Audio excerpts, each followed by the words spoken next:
Okay, here's another League of Legends game coming your way, this time with Shaco in the jungle.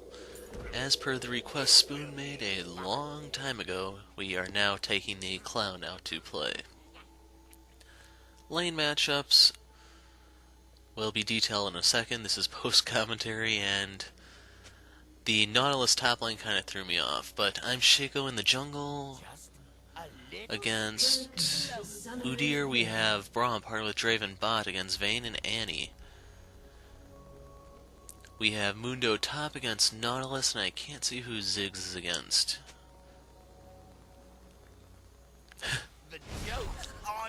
So with Shaco, I don't need a leash. I can also just drop a box there, which will tip me off in case of an invade. The boxes last for a minute. Here I'm going over the moves if you don't know how he works. Your passive is backstab, you deal bonus damage when you hit the enemy from behind. Your Q is deceive. It's a blink type move that makes you invisible for 3.5 seconds. Dropping the boxes, I'm going over the deceive if you want to read it. When you come out of deceive, you have a guaranteed crit. Jacking the box is a trap type move, you leave a box.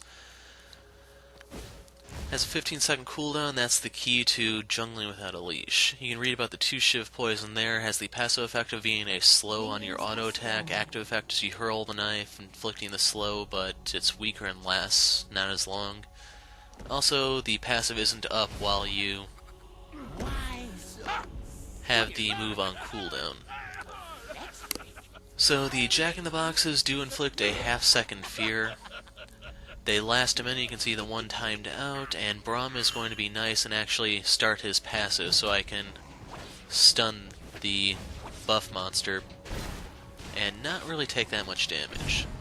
So there goes the one. I'm going to be taking the E next because it also has the effect of reducing monsters' accuracy so they can miss me instead of actually dealing damage. Shaco, of course, being a single target clear means I'm not bothering with the Wraith camp. Heading straight to the wolves, then gonna try to pick up the blue. So due to the boxes, you can see that your first buff is actually very, very secure and easy to pick up. Drawback of not starting with the blue, of course, is that you may be kind of low on mana when you get there, but we'll make do. This will be fun. So it's Xerath that's mid.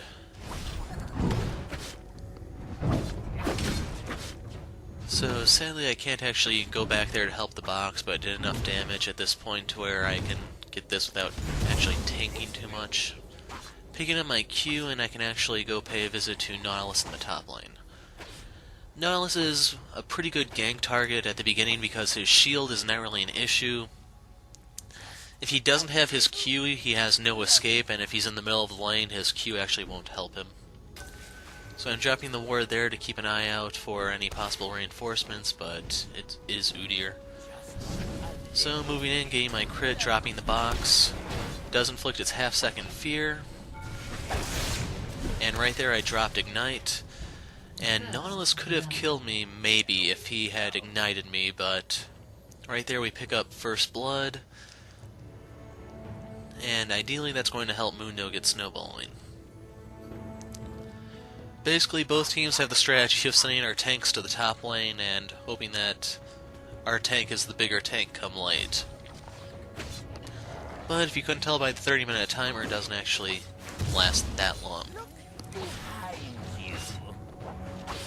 So right here I'm just trying to work my way to level 4. Xerath is another target that's kind of easy to gank, but the problem is he can stand so far back that it's just hard to get close to him.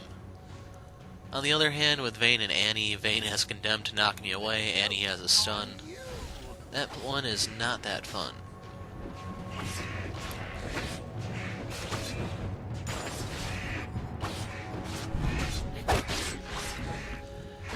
So the Wraith camp is not an easy take for the early levels, but once you have a couple items, it's actually not too bad.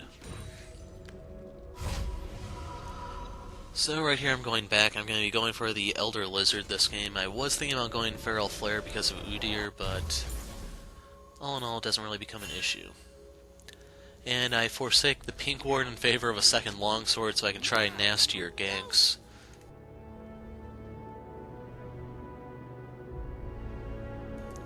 An ally has been slain. Vayne killed Braum.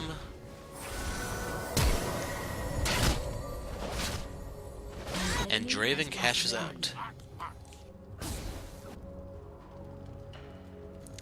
Sadly, I'm not fast enough to make it here in time to help Draven, and Annie is too healthy for me to assassinate.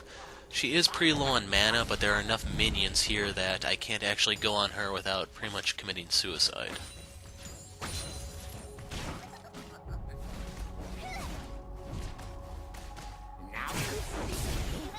Now you don't. For my next trick.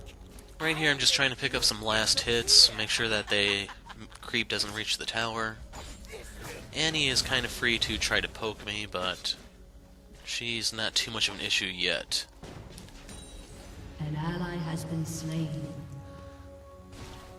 And I really don't know how Mundo died right there, but he did. So bad news for Vayne is she just burned and condemned. Right there I drop the slow, I'm moving in front of her so we don't lose vision of her in the brush, and another kill for Draven. Needless to say, that's going to set Vayne back quite a bit. You have the whole problem of Draven not only cashing out his stacks, but as soon as she came back to lane she died, so that's even less gold and EXP she's going to be picking up. Not to mention just Draven snowballs extremely hard. It's not looking too bright for them down bot. But the good news is Annie's kind of offensive oriented to try to offset their lead. Right there I'm dropping the box so that I can have an extra box handy when I come back. Going back to pick up boots and I believe a pink ward. This will be fun.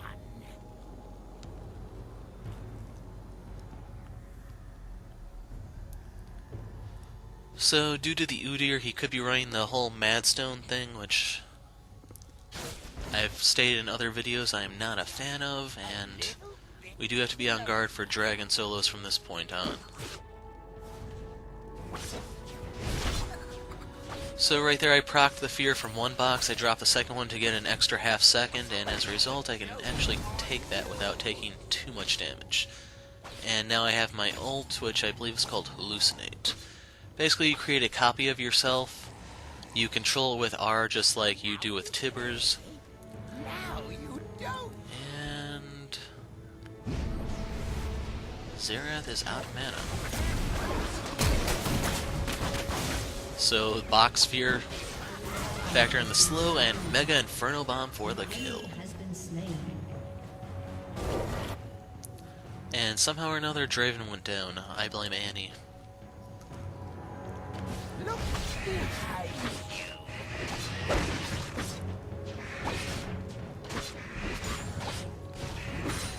And there's Udyr.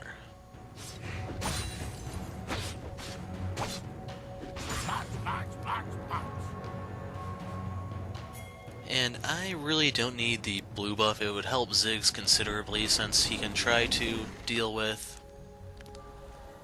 Xerath's long-range poke. He could spam himself, and right now we do have to worry about the whole dragon solo.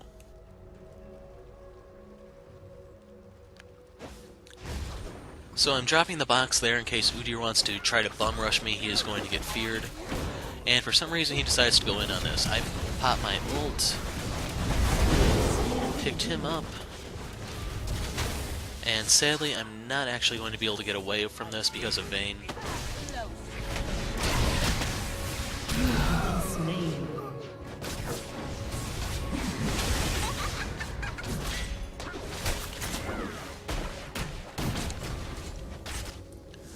So sadly I died, but the important thing is we stopped them from taking the dragon, and Draven is able to start pressuring the bot lane.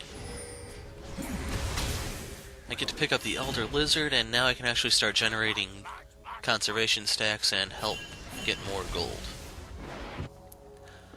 Of course, I did get the double buffs off of Udyr when I died to Xerath that gave those to him. Here we go. And all in all, Xerath is a pretty nasty customer once he has double buffs.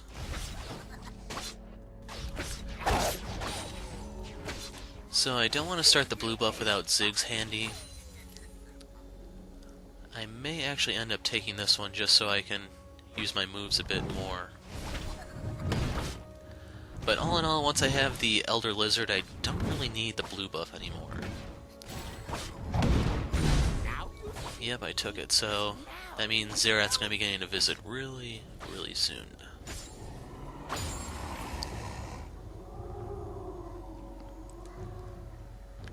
Going to be dropping my pink here so we can see if Udyr is moving around the top half of the jungle. We know he's pretty active on the bottom side, so it would not last long if I put it there. Right there, I wasn't sure where he was. I dropped the box as a precaution, and of course he manages to stun the right one, but it was point blank, so the stun is something like only a half second, just like my fear, and we get to kill him. Bad news is Udyr ganked bot, he killed Braum. And right here I'm having my clone scout for any pink wards. Dropping that one there because I'm going to see if I can get something here. Bad news is Draven's low health, low mana. Meanwhile, Vayne is also low mana, but full health. So from the way she moved, the brush there was warded. Not really much I can do at the moment, but she is starting to push out. Sadly, I've had this video on my hard drive for a little while, waiting to upload, and I don't really remember all the specifics here. So I decided to go in after all. We got her flash, I tossed the knife, we pick up the kill. We may not have actually gotten that if not for the fact that she turned her back to me, so I got the passive damage boost, the 20%. And Mundo somehow beat Nautilus. If you didn't notice Mundo's summoner spells, he's running heal and teleport. He doesn't actually have a single offensive spell. I'm not really a fan of the heal because that doesn't cleanse Grievous Wound anymore, so personally I would have taken Ghost, Flash, maybe even Ignite, something. But Nautilus is packing Ignite, so he does have kill pressure on Mundo if they actually sit there and trade. Right there I just wanted to interrupt the back so Ziggs could have some alone time in the lane. As for bot, you can see that Udyr kind of got kited. There's Tibbers. And goodnight, Annie. Pop my ult, and we can now work on getting Vayne. I do have the red buff to keep slowing her. I move behind her for the guaranteed crit and the backstab damage, and Draven secures it to cash out even more stacks. So right here I kind of wanted to do Dragon, but my clone died at one of the worst possible times. Unfortunately, I am not tanky by any means, so I can't actually do this. I kind of need Ziggs to help out, but luckily Xerath is kind enough to contribute some ult damage. And I did end up burning Deceive there, so I can't blink out of the pit.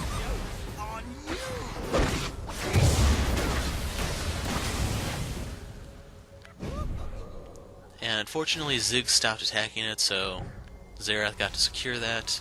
In the end we were lucky to just get out with our lives. It would have been nice if the bot lane had stuck around a bit, but sadly that's the best we could do under the circumstances. So I want the static Shiv because I have a guaranteed crit with my Q. If I use that with the crit's full charge, it's an extra 200 or an extra 100 damage on top of the flat 100 from the Shiv, and it gives me quite a bit of burst potential. It also helps in my clear somewhat. It gives me more attack speed to take advantage of the Elder Lizard, things along those lines.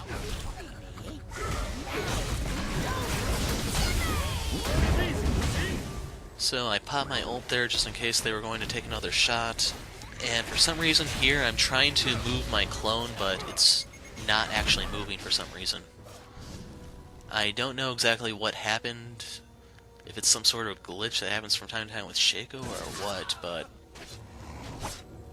yeah, for some reason I just couldn't control it, and even there I go ahead and point out a reminder that it couldn't move.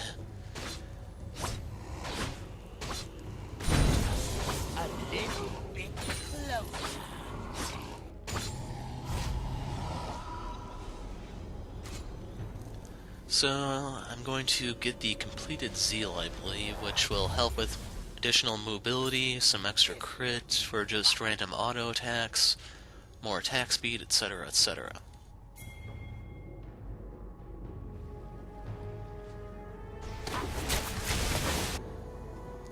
So if you look at Annie, she now has her Fiendish Codex. She actually has a decent amount of AP to at least be a menace.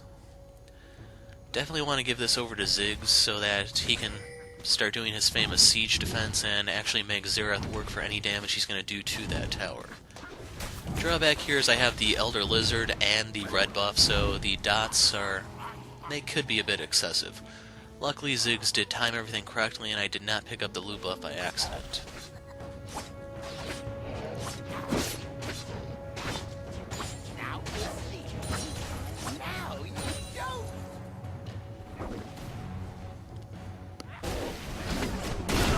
Down goes Braum.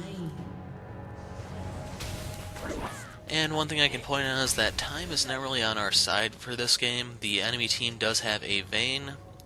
They have a Nautilus for a strong tank. We have Mundo. But Udyr can also kind of outscale me. So I definitely have to make my ganks count and basically be as much of a nuisance as possible. So right there we got his flash. That means I have 5 minutes to make a return trip or two. Or he has to hug the tower for a little while.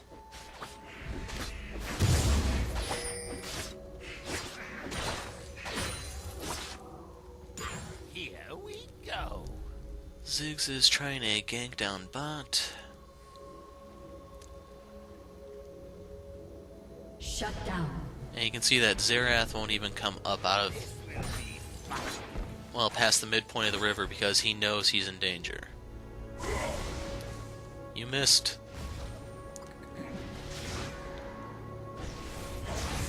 And he cannot target the box once it's invisible, as he probably just found out. Due to his range, I don't really want to go up there. I'm kind of hoping Ziggs makes a return trip, but he went about it the wrong way. Right there I tried to save him, but unfortunately Ziggs had some reinforcements. Or not Ziggs, Xerath had some reinforcements. So I'm going to go ahead and have the clone apply the slow, and just like that, Udyr cannot catch me. I'm going to drop the box behind me in case he wants to try to steal this. He'll get feared, and then I can just secure it and blink away. A little closer.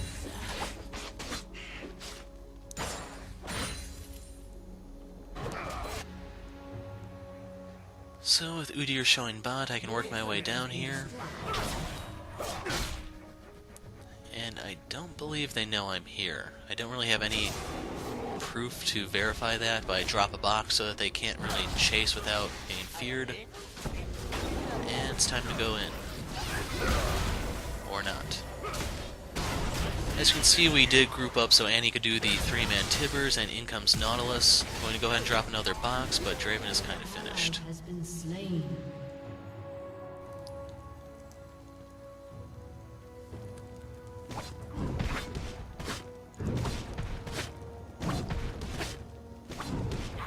The joke's on you.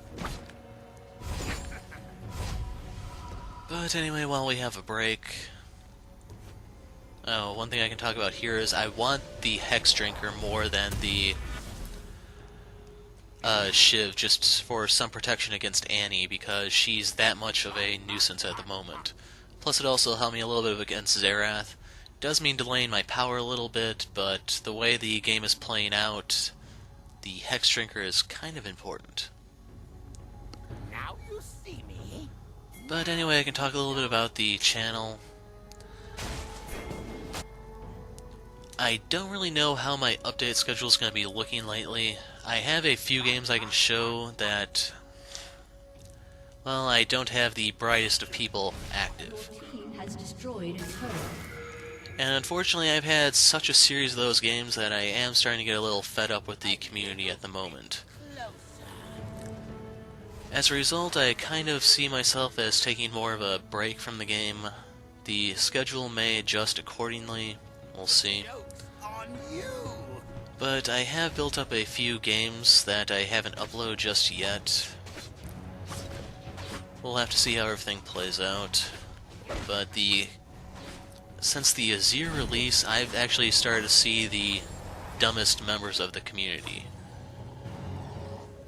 I really don't even know how to begin to describe how dumb some of these people are with the stupid crap they pull. Here we go. And the one that I'd really like to show off is probably the Mordekaiser game. You get to see a Diamond 5 jackass. So right here I end up eating the Nautilus stun. We go into Tibbers and we can just burst down Annie, but it does cost me my life. So sadly the clone doesn't really do anything once I die, but it can still explode and deal the magic damage. Mundo takes a tower, we lose Braum. And down goes Ziggs. Enemy double kill. So, all in all, that definitely wasn't worth it. I don't know if Mundo's teleport was down, but he would have been a pretty good asset for this battle. As a result, I don't think... No, there goes the dragon, so... All in all, we really do not come out ahead. We do gain, like, map pressure due to having the top inhibitor turret exposed, but... still not really worth it, since Vayne and Udyr got some kills there. They got some extra time to power up. Split push Mundo may not be working out for us.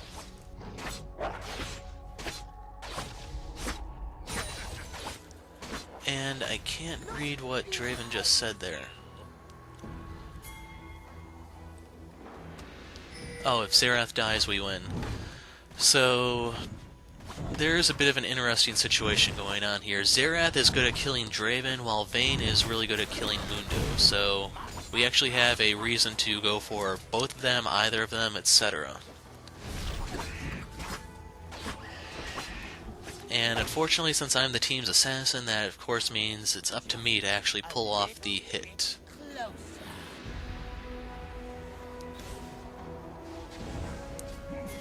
Right here I'm trying to see if we can get Xerath, but I don't know if this was warded or what, but he still manages to get out.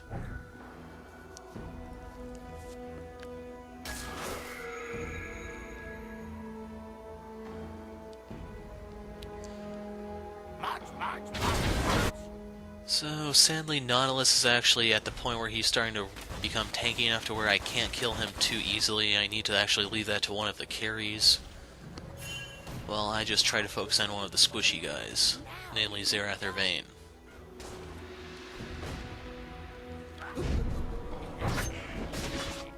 So right here we don't really have vision. We can see Annie and Vayne now, but the other three are a bit of a mystery at the moment. All in all, we should have the stronger team fight due to Braum, Draven, and Ziggs.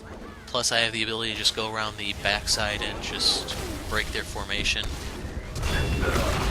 You can see right here the Braum ult, but unfortunately Vayne and Annie show up, and Annie has her Frostpink completed and already has a new codex. She's actually rushing a DFG.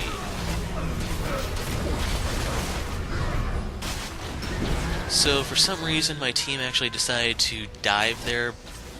That actually would have been an option if we hadn't given up the 4 kills prior, but we threw away our lead right there and we made it even worse right with that play.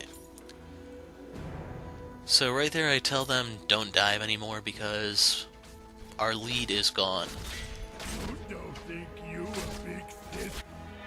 As for Vayne, she went for the Yomu's. Not really a fan of the item. We can punish her for it.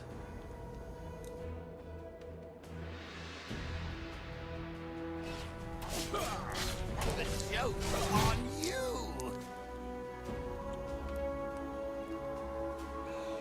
So she's going to go ahead and clear out that ward, but I really don't want to duel her alone when we don't have vision on anyone else on her team.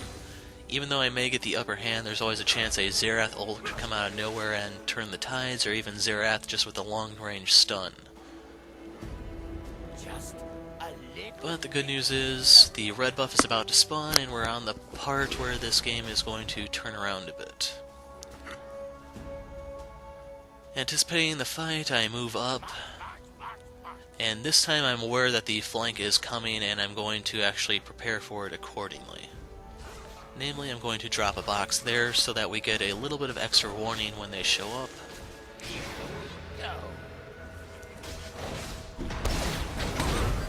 And Ziggs has taken quite a bit of damage. Braum is almost dead. In reality, we really shouldn't even be here anymore, but team is playing aggressive when behind, which is not always a good move. There goes Draven's flash.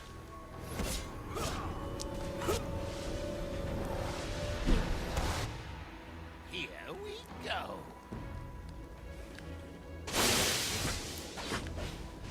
And Xerath ulted. It looks like he bombarded Draven.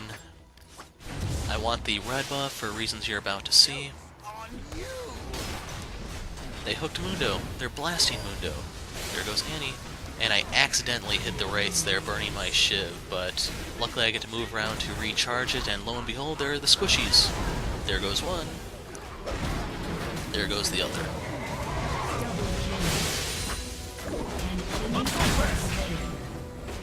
An enemy has been slain. So right here is actually when Udyr rage quit, I guess. I don't know if he was just mad about that engage or what, but he took off and pretty much the game's over at this point. Right here I am at the Baron, but we have the exact same problem as with the Dragon. I can't really tank this because I was going for an assassin build. We have Braum to help out, but even still, he doesn't really have a form of sustain to help out here. So Mundo is asking for a ward. We don't actually have one, but he can teleport to my boxes. I'm trying to drop one, but he won't TP to it. So I'm almost dead. He finally teleports to it when it's a bit late. But like I said, Udyr quit at this point, so we have it secured. Annie showed up, and the Hex Drinker just paid for itself. In comes Xerath's ult, but Braum moved out of range, and we still get to give that to Ziggs. So I'm going to go ahead and use the gold I picked up. And I actually need survivability, so I pick up the Giant's build.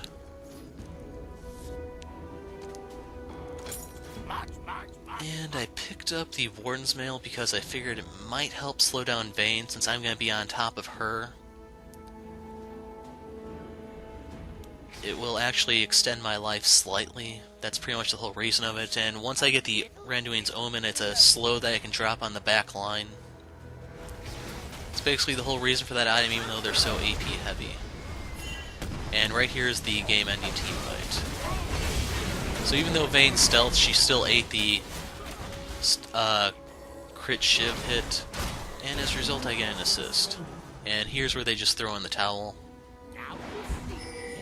They even comment Udyr took off.